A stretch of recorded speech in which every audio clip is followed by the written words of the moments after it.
Well, good morning, fellow constitutionalists. These are my morning thoughts for February 19th in the year of our Lord 2016. Has the world gone crazy? I was watching the news today and going over, show prep and just, keeping up with issues of the day. And the first thing I seen was the Pope has pronounced that Donald Trump is not a Christian. Now, that's kind of funny coming from somebody who isn't a Christian themselves. You can claim to be a Christian all day long, but if you don't adhere to the New Testament and the system of worship you have set up is foreign to the New Testament, how can you call yourself a Christian? So that's like the pot calling the kettle black. I know I have family that's Catholic, and I know that this speech may be offensive to them, and they've actually said that I should leave this type of speech alone. But folks, I need to speak the truth. Please show me in the New Testament where the Catholic system of worship and hierarchy is even set up in the New Testament scriptures. Please let me know. I got an email address, danc, D-A-N-C, at constitutionalwarrior.com. Second of all, we have, I about fell off my recliner when I was watching this morning. People were actually in the news talking about Joe Biden being a possible Supreme Court nominee for Barack Obama. I can't stop laughing. Folks, this is your face when you find out that Joe Biden's been nominated for the Supreme Court.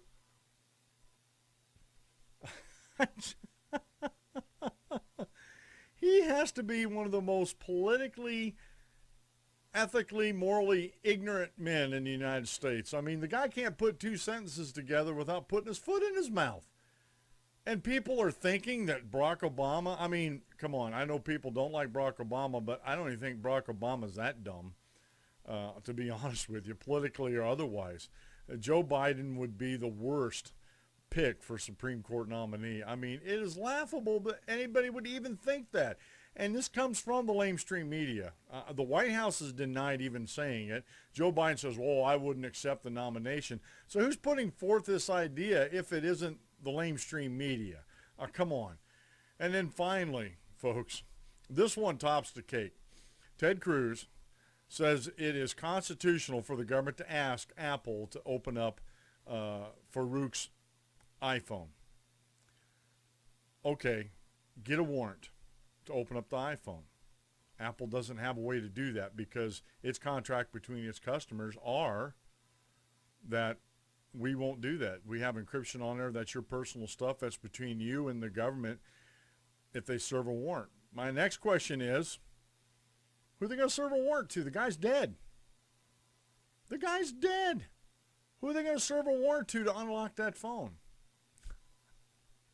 And folks, I'm sorry, I have to side with Apple on this. I am a constitutionalist, and yes, we have a Fourth Amendment. May the Fourth be with you. We have a Fourth Amendment in the Constitution that says we're supposed to be protected in our persons and our papers from warrantless searches. Okay, get a warrant, but who are you going to serve it to? Okay, the guy's dead. You caught him. All the evidence points to him being a terrorist and doing this. I know they're trying to learn, is there a bigger cell out there, or was he tied with ISIS, and can we stop the next attack? Those are all good questions, folks, but honestly, the NSA was on the director of the NSA was on the news today saying, well, if we were able to get into these iPhones, we could have stopped the Paris attacks. Come on, folks. If the terrorists know that you can get into the iPhones or get into their communications, they're going to switch ways to communicate. They're going to go back to the old courier way with when Osama bin Laden was alive, and how well did that work for them stopping the couriers and finding out what was going on? It was very difficult for them because there was no electronic trail, and sometimes they couldn't even follow the people because they didn't know who the one was carrying the messages. Folks, don't let your freedom be taken away by the federal government because they want information they can't get a hold of. Now, if I have an iPhone and they serve me a warrant, and they want to search my phone, I need to comply to that because they have a warrant to get in there. Now, I have the right to try to quash that warrant, to get a lawyer and say, hey, this isn't right. You're just on a fishing expedition. I can do that. But in the final analysis, if they prevail, I have to open up my iPhone or my phone, whatever I have encrypted, to allow them to see that. But again, my question stands to Ted Cruz and all these constitutional warriors out there. Ha ha ha. Who are you going to serve the warrant on? Farouk's dead.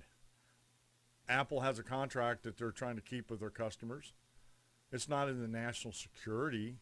In my opinion, it's not about national security. I mean, this one instance isn't going to bring down our nation, folks. I would rather live in a dangerous freedom than a sheepish slavery. And that's what the FBI, the NSA, our government, Ted Cruz, that's what they want us. They want us in a sheepish slavery instead of a dangerous freedom. These are my morning thoughts today for February 19th, year of the Lord 2016. See you later on the show, folks. Have a great day and God bless.